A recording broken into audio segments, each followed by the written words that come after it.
Yaani gea, unaanza mahusiano na mtu, unaishi naye we. Unashangaa anamka usiku kwa maana kaa kitako. Anakwambia la hasha, sikuhitaji tena. Unajua masiara, unasemaje? La hasha, sikutaki. Kisa, sitaki kueleze kisa. Wala kuweza sababu. Ila jua tu mimi na wewe basi.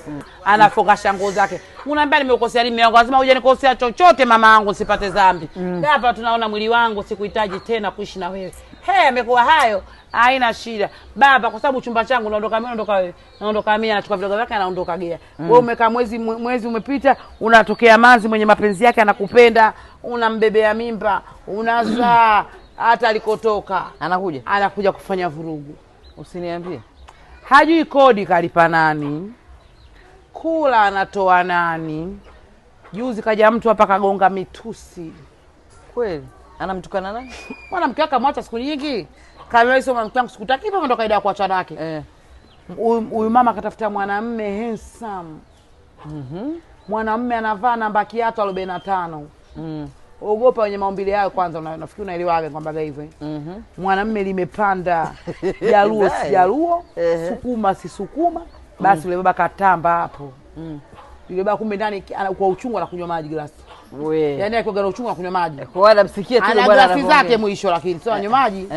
Ana glasi akapiga glasi 10. Anakwambia yule baba sasa kwanza mimi nikioga na hasira ile maji nafanya kukuduka inarudi sehemu ya figo tumboni. Anakwambia katoka. Gea we. Gea we. Yule kwa ajifanya na mdomo.